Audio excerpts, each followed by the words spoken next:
Hi folks, this is Coloring Chemist. My name is Connie and welcome back to my channel. This is not the kind of quote-unquote coloring book that you would probably normally see on coloring channels.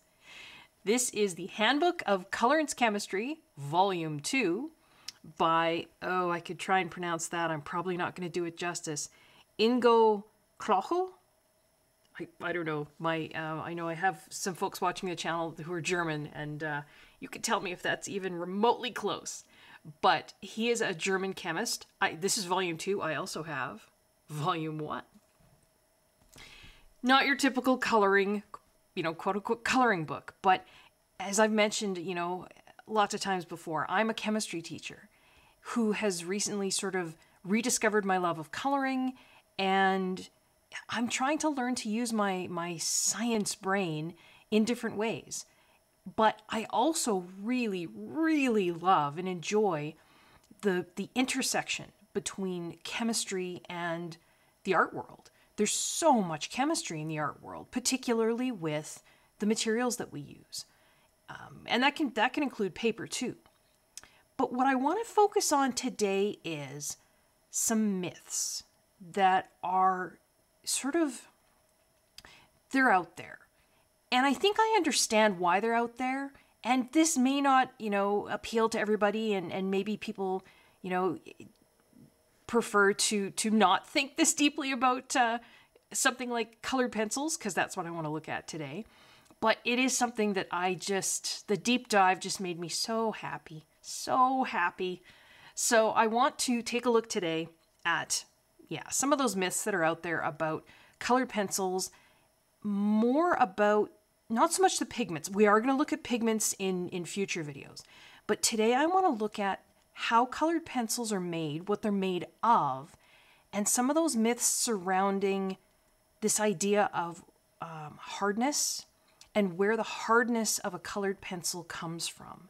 It actually doesn't come from where I hear most people talk about it coming from. And you know what, that's understandable because, until I did this deep dive, I was sort of, under the impression that, we use the terms like oil-based or wax-based, which, Harry, the Art Gear Guide, did a great video talking about how all colored pencils have some oil, some wax. So this idea of, oil-based, wax-based doesn't really exist, which is true. And even if we say terms like, oil predominant or wax predominant, meaning, every colored pencil has some oil, some wax, some lean more oil, some lean more wax, I still hear a lot of people saying, oil predominant pencils are harder and wax predominant pencils are softer. That's actually a myth, as far as I can tell. And I should put this disclaimer right up front. I am not an industrial chemist, right? I don't work in the industry. I don't have firsthand, knowledge of being in the factory, on the factory floor and seeing what happens. I don't have firsthand knowledge of being in the research labs. So what I'm discovering is just coming from resources and reference material that I've found, and then my own sort of knowledge of chemistry, kind of putting all that together and coming up with this. If I am wrong and there's somebody out there who has that firsthand knowledge, please absolutely reach out to me, and I would love to chat about that. But this is just sort of coming from the reading that I've done. So let's dive in. This was my starting point. I got these 2 volumes of the Handbook of Colorant Chemistry and I'm so happy. The chemistry that's in here it's pretty advanced. There's chemistry in here where I'm having to sit and kind of, read through it a number of times before I think, okay, I understand what so this is definitely not a book that, you would just sort of pick up casually and start reading.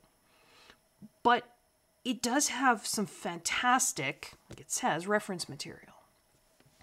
And my starting point for this deep dive is here.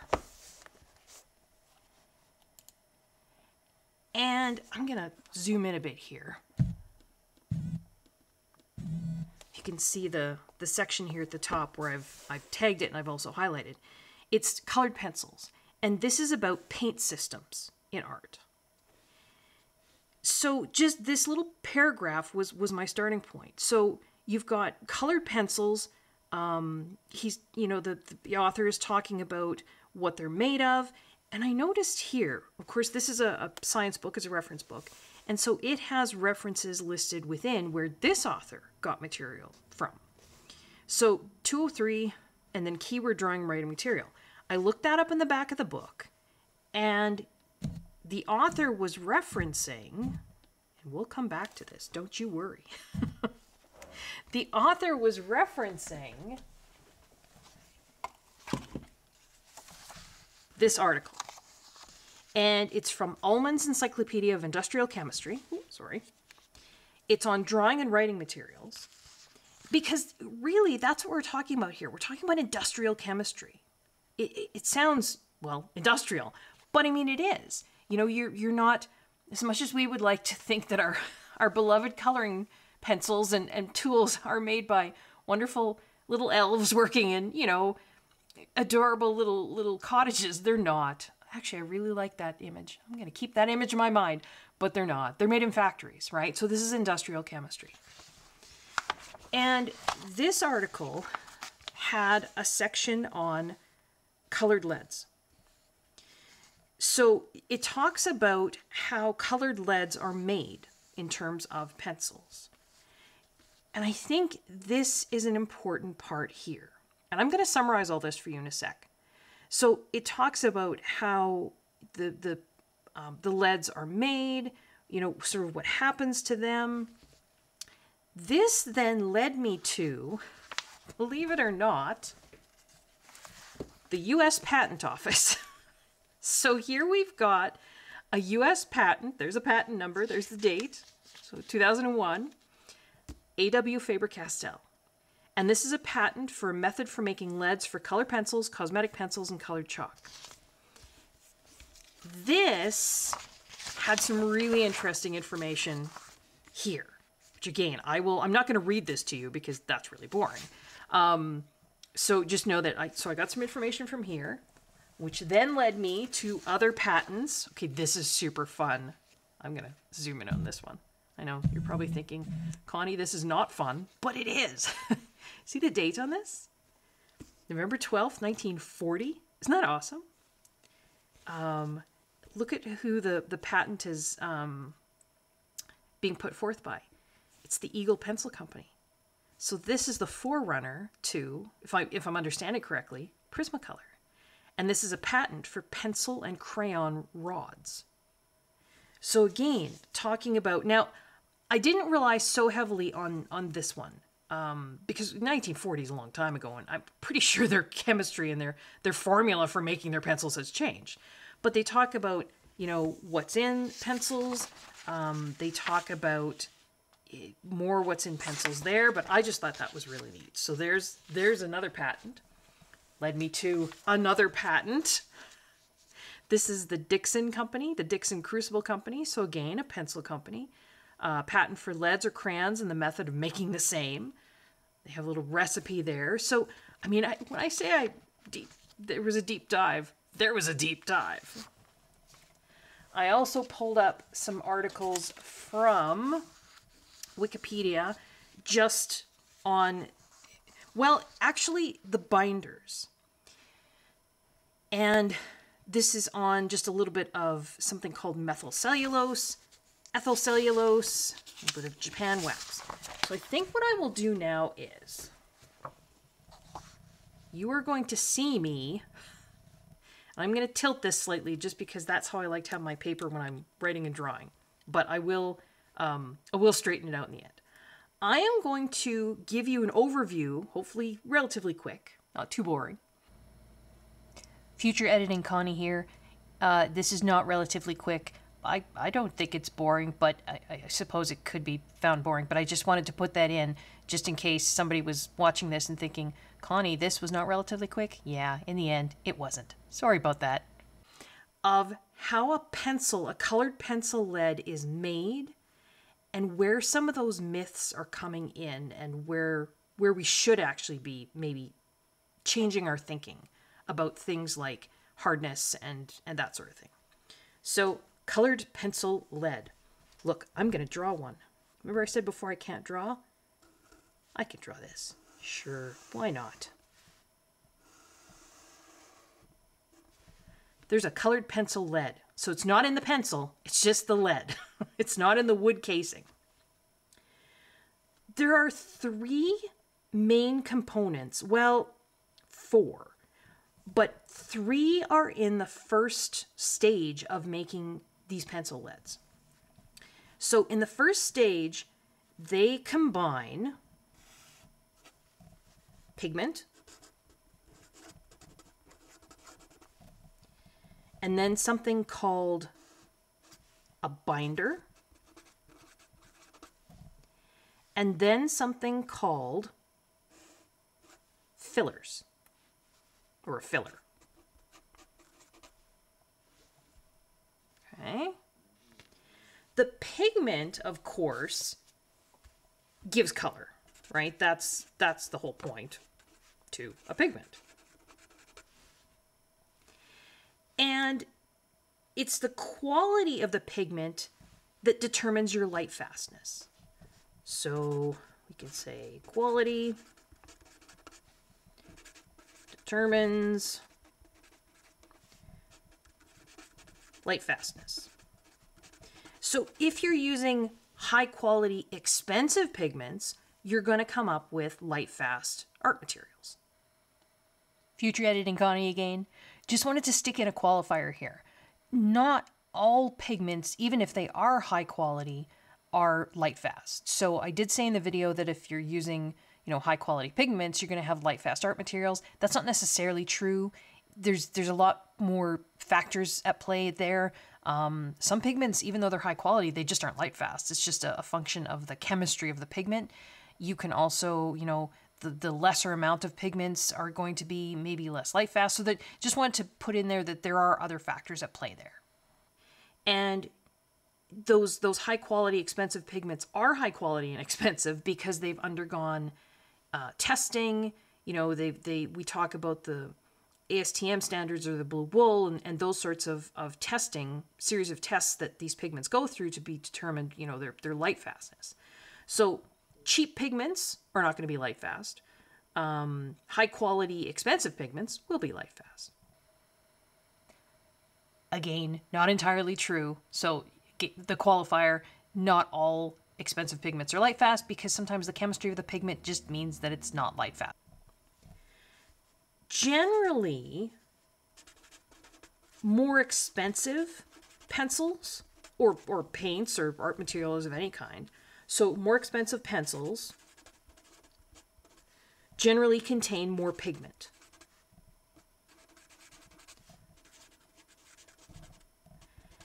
And the reason for that is because your pigment is by far the most expensive part of your colored pencil, right?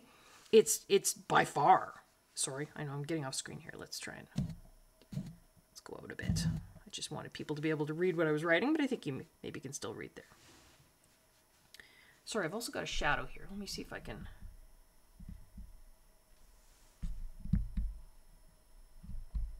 help with maybe that lighting is a bit better. So we can say by far, so pigment is by far the most expensive ingredient.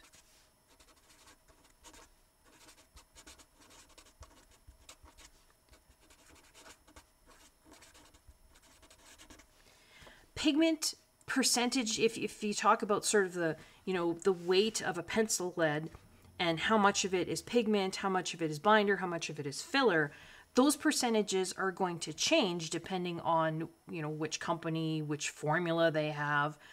But the percentage that's pigment is going to be, the least amount. Can be as low as I've seen 5%. So that's going to be your cheap. Well, I shouldn't say, cheap pencils are going to have less pigment. But if you have expensive pencils where you want a really pale color, they're also not going to have a lot of pigment, right? Most pigments are very vibrantly colored. And in order to get, you know, a really pale pink, you don't have really pale pink pigments.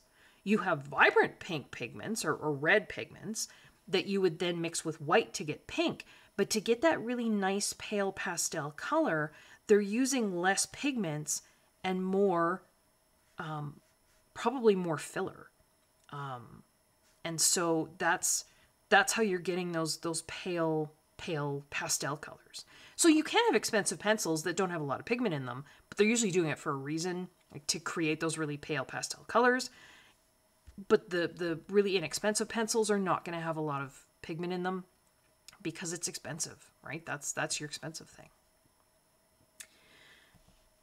Binders. Now here is where I think there's a lot of confusion. The binders that are in colored pencils are not wax and oil. That's over here. This is, remember I said there was 3 and then I said, well, there's kind of 4 parts to a pencil lead. The 4th part is over here. It's a wax, fat, immersion bath. The binder in colored pencils is not the wax or fat. Or you know, we talk about oil. I think people are maybe confusing those two words, fat and oil. I mean, they're sort of interchangeable, but sort of not. We'll get to that in a minute. But the binder is not this. The binder for most colored pencils is either something like, I'm going to write some chemistry words here, methyl cellulose, or it could be ethyl cellulose.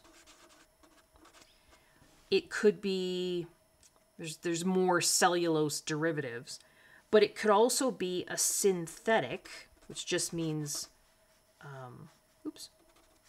synthetic.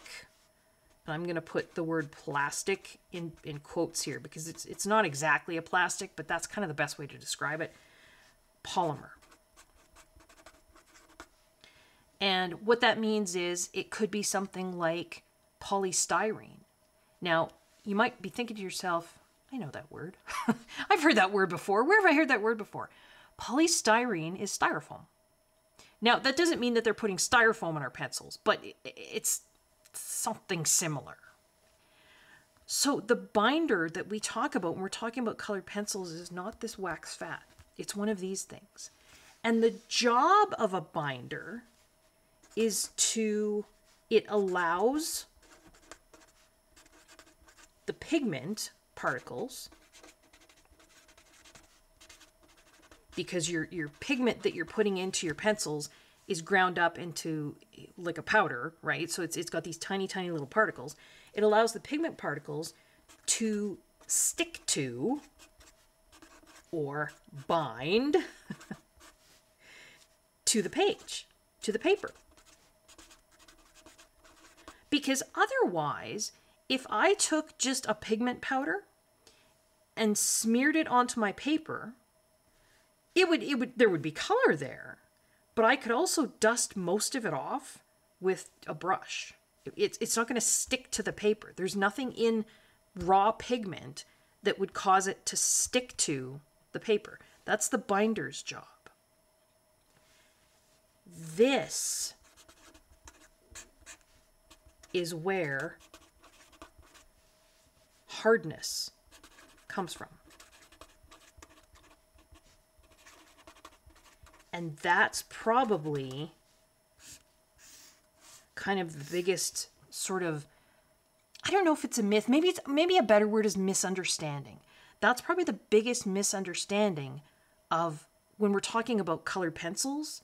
You know, we talk about the hardness. And I'm not saying that colored pencils don't have different hardnesses. They absolutely do, right? We all know you pick up a Prismacolor and a Polychromos pencil. It's pretty obvious which one's harder.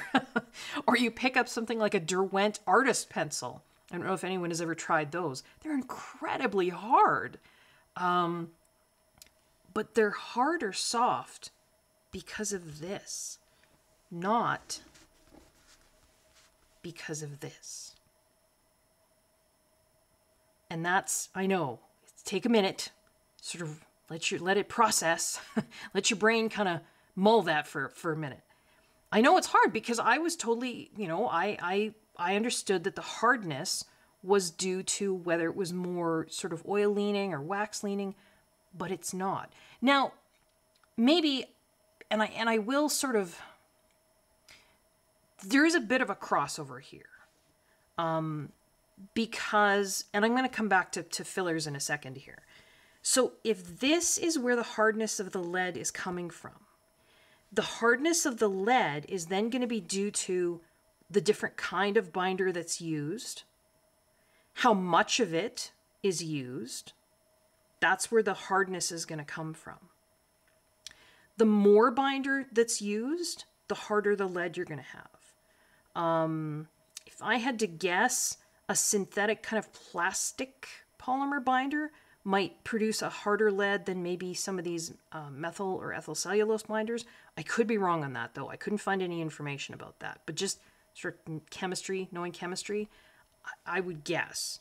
But yeah, it's this binder, which is not the oil and wax, that's causing the hardness of the lead. When they make a pencil, so they combine these three things, and fillers, actually, you know what, I will. I'll do filler first, and then we'll talk about that bath. The filler, it could be something like kaolin clay. You see that in cosmetics a lot, too. If you have, like, face masks that you put on that absorb oil from your skin, they'll have kaolin clay in it. Or it could be something like talc, They don't make talcum powder anymore with actual talc, but talc is just a mineral that's ground up, and it's white, right? It's fine. It's really kind of slidey. Another filler could be chalk. Cheaper pencils are going to have more filler because the filler is the cheapest part of the pencil, right? Chalk, kaolin clay, talc, those are really cheap things to obtain. So cheaper pencils will have more filler, right? More expensive pencils will have, not to say expensive pencils also have filler in them, but the cheaper the pencil, probably the more filler. Now, again, not necessarily, because if you've got expensive pencils like Holbein and they're trying to make those, remember I said before, those pastel colors, you are going to have more filler because you can't put as much pigment in because you want a really pale color. So you also don't want a super hard pencil. Holbein pencils aren't super hard, so they're not going to want to put a lot of binder in. So they're going to have to fill out the volume of the lead with something. My guess is it's with filler. So, I make this, we'll say, mostly. And I should put that over here too. Mostly. So, not always, but yeah. Mostly, more expensive pencils will have more pigment. Mostly, cheaper pencils will have more filler. The filler, if I had to guess, is probably what's giving a more opaque laydown. I notice when I color with Prismacolor, for example, if I go over the black line art of a coloring page, a Prismacolor will actually almost cover, not totally, it's not truly opaque, but it will actually, cover to some extent the black line work. And if I want that black line work back, you sometimes have to go over it with something like this, right? A black multiliner or fine liner. Whereas if I color with, say, polychromos and go over the black line work in my book, I don't see a lot of coverage of that black line work. Now, Prismacolor are cheaper pencils than polychromos. They are, which I'm assuming, most companies, they're, if they're charging you a cheaper price, it probably meant that they were able to make it for more cheap, right? That's kind of economics. So does a Prismacolor pencil have more filler than a polychromos? Maybe, I don't know. you know, their recipes are proprietary, meaning they're not going to share them with me. They're not going to share them with anybody. So, but if I had to guess, some of the softness of that Prismacolor could be because of the binder they're using, but it could also partly come from maybe they've got a little bit more filler. If you think about the feel of a polychromos, or no, sorry, a Prismacolor, it almost does have a little bit of a clay feel. Do you know what I mean? Does everybody understand what I mean by that?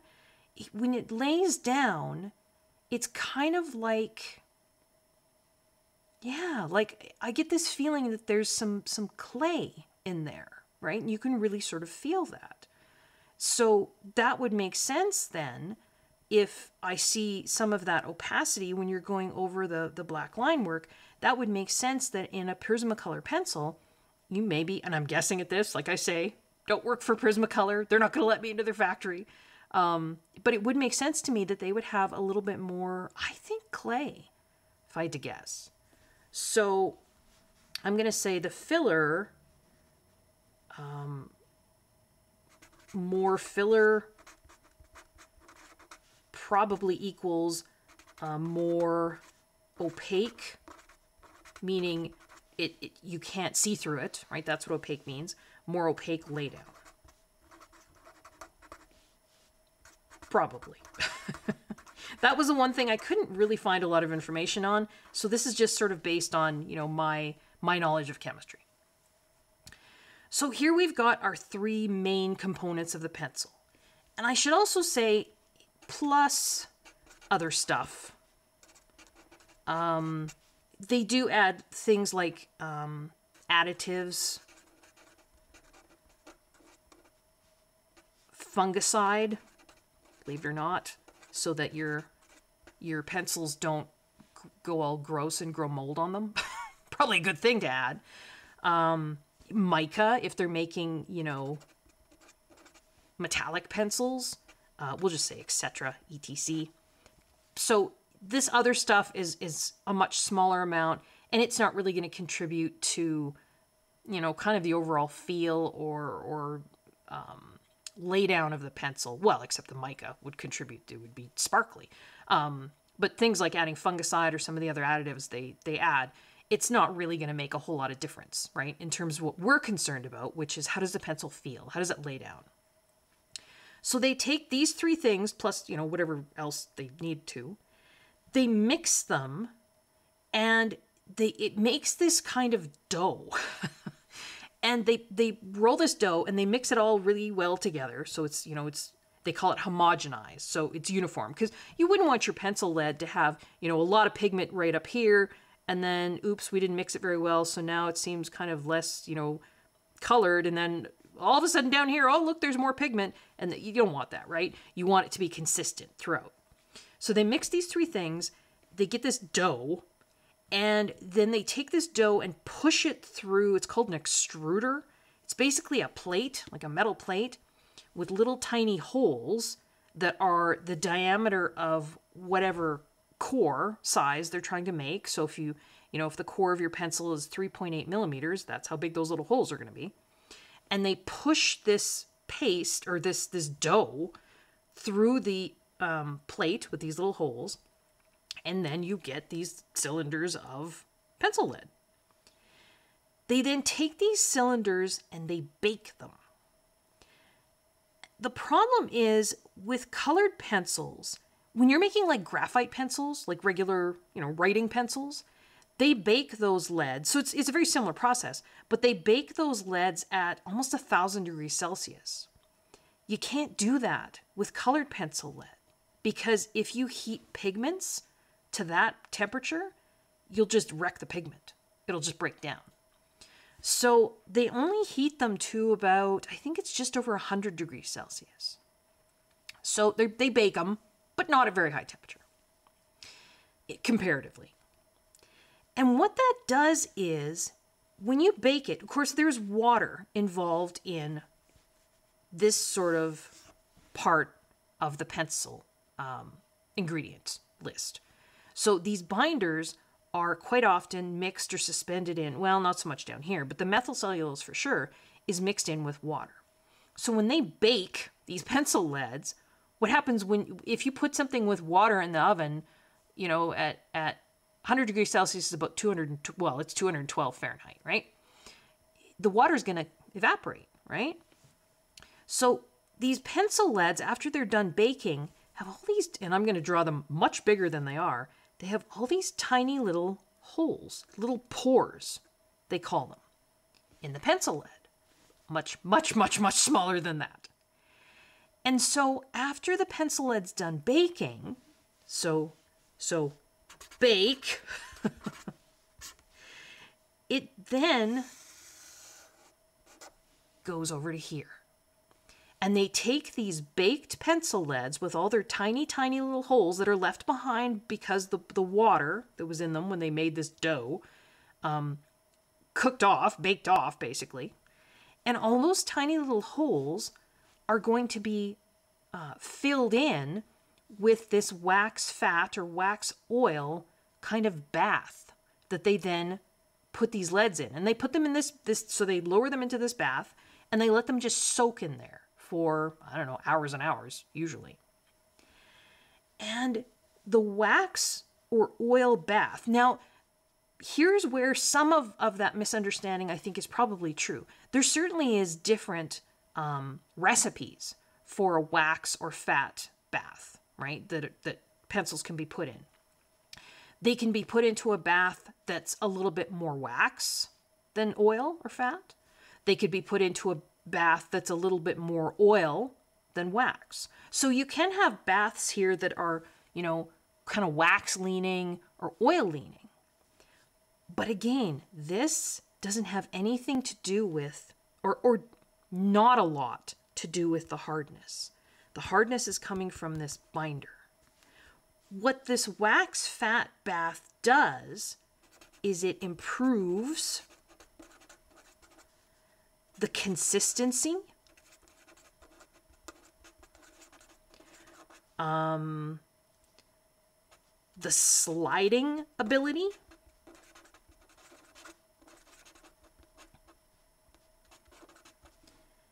and the color intensity.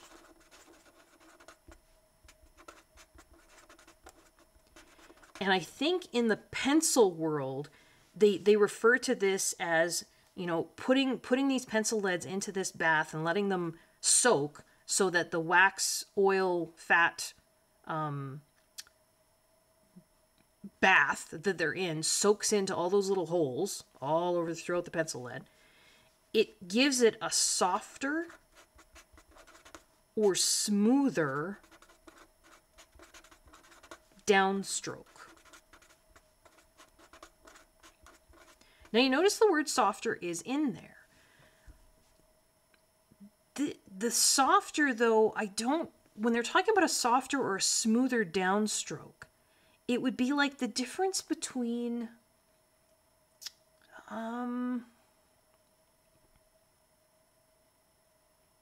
let's say you had a candle and you took the candle and put it to paper and just dragged it down. Like you were going to, draw a line down with the end of a candle. Or you took a little bit of like vegetable oil and put it on your finger and then took your finger and pulled it down on paper, right? The oil is going to feel smoother going down, isn't it? It's in some sense going to feel softer. It's going to be a nicer experience, a nicer feeling. The candle is going to be somewhat smooth, but certainly not as slippery as that oil on your finger. Now compare that to, say, taking a regular pencil, like just a pencil with a, like a medium hard lead, and drawing a downstroke. It's not as slidey, is it? Right? That sliding ability isn't as much as either the oil on your finger or the candle. So I would say in terms of best sliding ability, oil. Second best sliding ability, wax from the candle. Third best sliding ability is the graphite pencil. Does that make sense so far? So, because here's what led me to all this. People kept saying that oil-based pencils, oil-based pencils, were harder. But chemically, that doesn't make any sense. Oil is a liquid. All oil is a liquid, right? Wax, chemically, is a solid. So how can something that's more oil leaning be harder than something that's more wax leaning if wax is a solid and oil is a liquid? That's kind of what led me down this whole journey.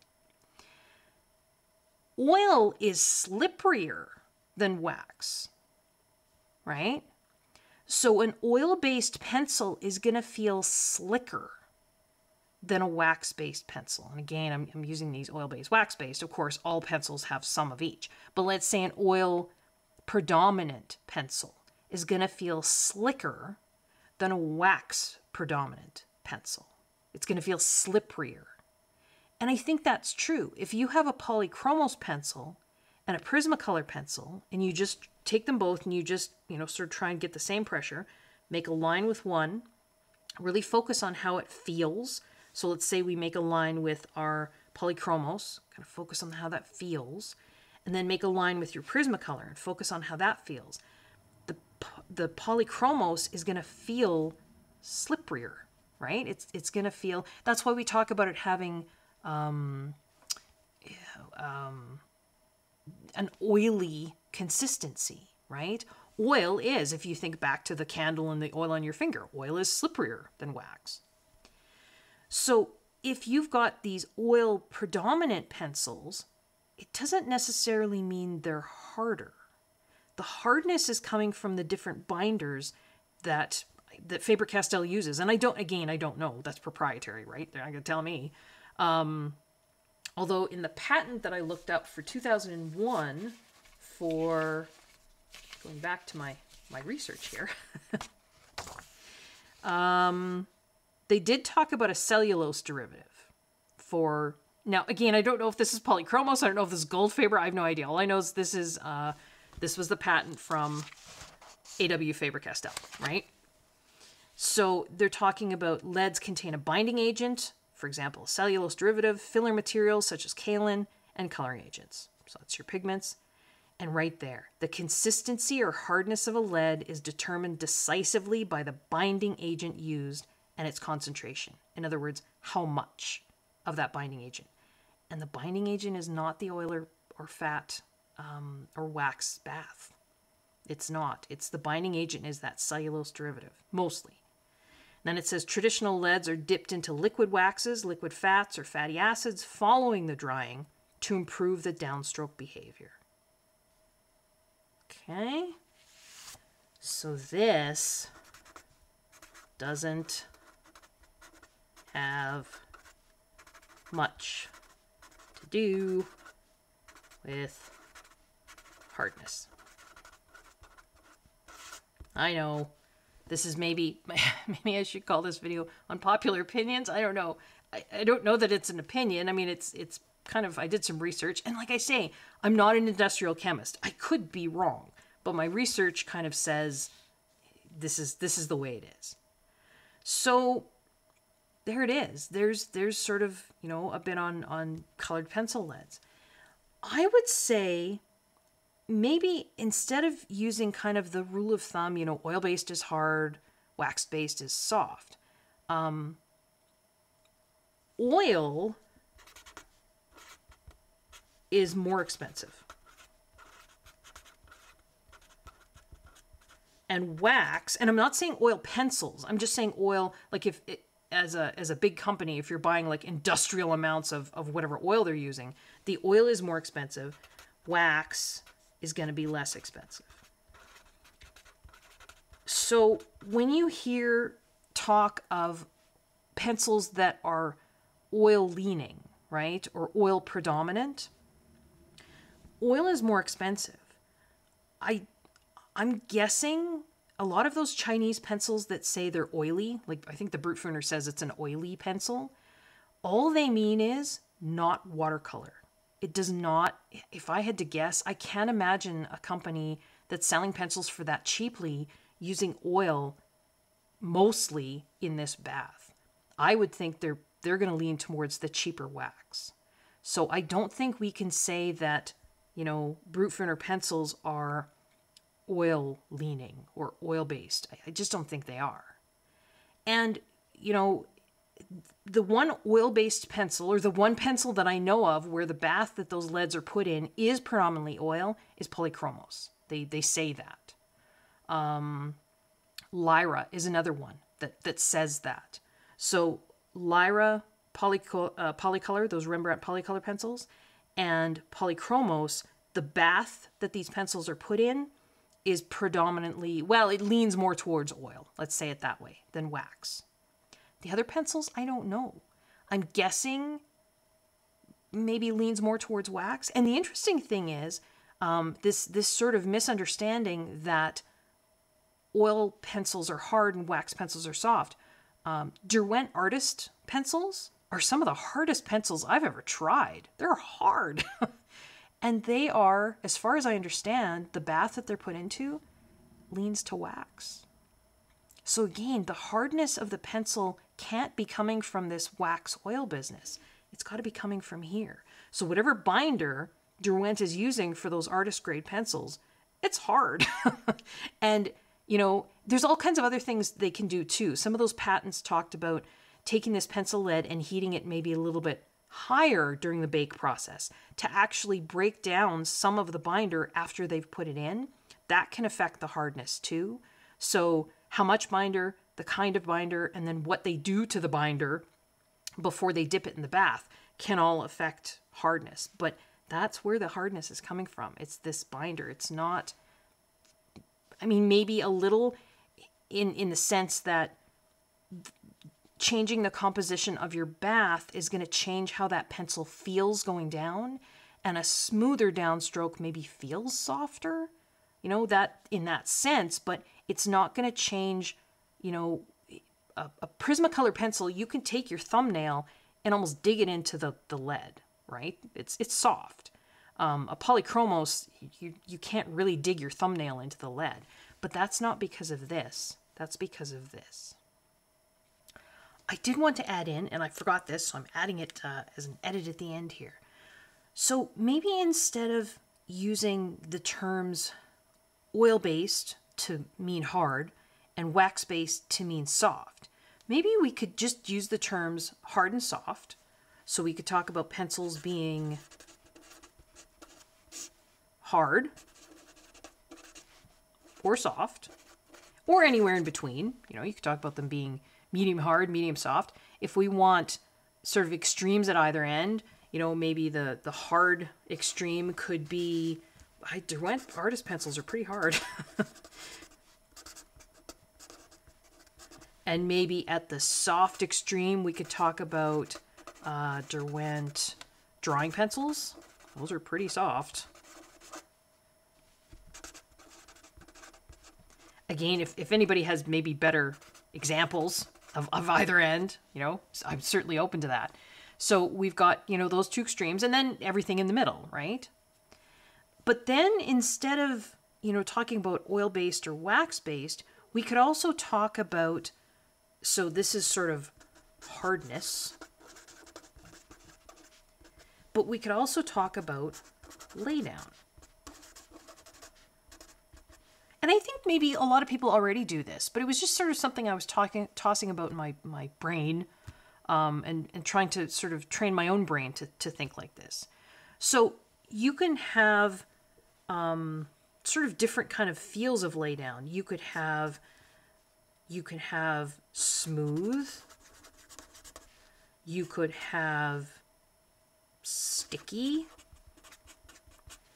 You could have chalky or kind of dry feeling, right? Maybe, I've heard people talk about a buttery kind of laydown. I don't know if that's the same as smooth or maybe a little bit different. but maybe talking about the hardness and the laydown as sort of two separate things might be less, well, maybe it isn't. Maybe it's more confusing. I apologize if it is. It might just be easier to just use that kind of standby of, oil-based or hard and wax-based or soft. But it's just, I guess what I was getting at was that's actually not true. So you can have a super hard wax-based pencil that's, because it's wax-based, it doesn't go down as slickly. And again, wax-based. I should say wax-predominant pencil. So something like a Derwent Artist pencil. It's wax predominant as far as I know. It's very hard. And wax pencils will tend to go down, like I was saying before, with, running a candle down the page or running, your finger dipped in oil down the page. The candle's still smooth, but it's not as smooth as the oil, right? So your oil predominant pencils maybe aren't quite as hard, but they do tend to be harder. But again, doesn't have to do with the oil, right? It has to do with that binder that they're using. But their laydown is more smooth, right? It's like, your finger dipped in oil. So I just thought maybe this would be to have sort of, instead of just one kind of idea representing, laydown and hardness, kind of oil-based, wax-based, we can think about hardness and just not even relate that to oil or wax or anything else. It's just some pencils are hard, some pencils are soft. Doesn't have anything to do with oil or wax, has to do with that binder. How the pencil lays down has to do with the kind of bath that it was soaked in. And so the kind of bath it was soaked in, whether it's more oil, more wax, is going to give you that different feel. And to some extent, the filler, I think, is going to come into play with the feel too.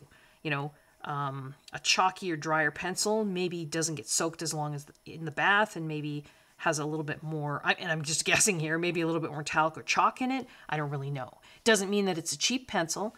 I find luminance pencils to have that kind of almost chalky, dry feel, right? They're not cheap. They've got a ton of pigment in them, but maybe they don't, I'm guessing, maybe they don't soak them as long in the bath. Maybe they use a different formulation for the bath. Yeah, so there's all kinds of elements at play here.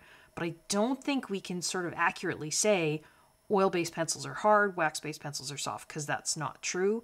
And I don't think we can assume that those inexpensive Chinese pencils that say oily, I don't think we can assume that they go into an oil-predominant bath, because I just don't think they do. So yeah, just thought I would include that too. All right. Well, that was 41 minutes of probably more than anyone ever wanted to know about how colored pencil leads are made. So let me know if you like this sort of thing. Oh, wait, before I go, I should also mention. So we talked about the Chinese pencils that say oily. I don't think they mean oil-based. I think they just mean not watercolor pencils. Watercolor pencils are made very similar to this, except this doesn't happen. So they don't dip them in an oil fat wax bath after they make them.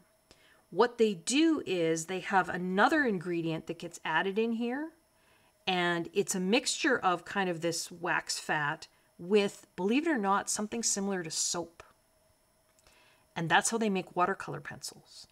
Because if you think about it, nothing here will dissolve in water. If you've ever tried to mix, and I might do another video on that, but if you've ever tried to mix oil or wax and water, they don't mix, right? They just don't. If you've ever tried to mix chalk into water, it doesn't mix either.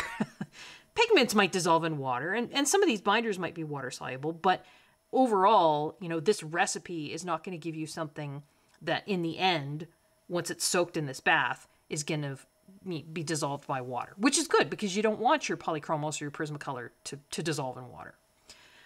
The only way to make that happen is, well, soap. Soap, if you think about putting oil and water together, they don't mix.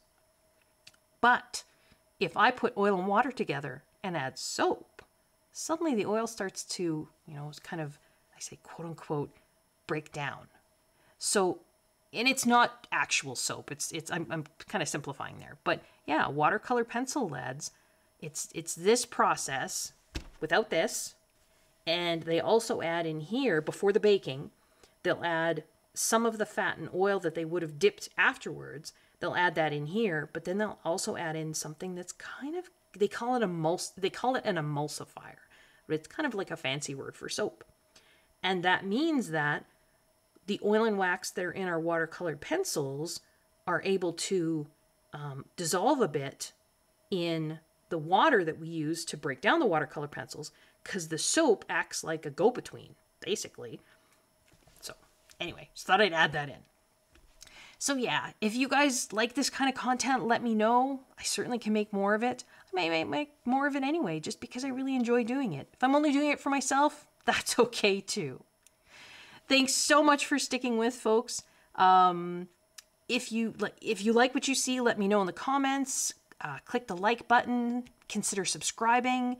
Hit the notification bell so you know when new videos are posted. And yeah, I hope everyone is doing well. I hope you're safe. I hope you are enjoying your coloring. And until next time, bye.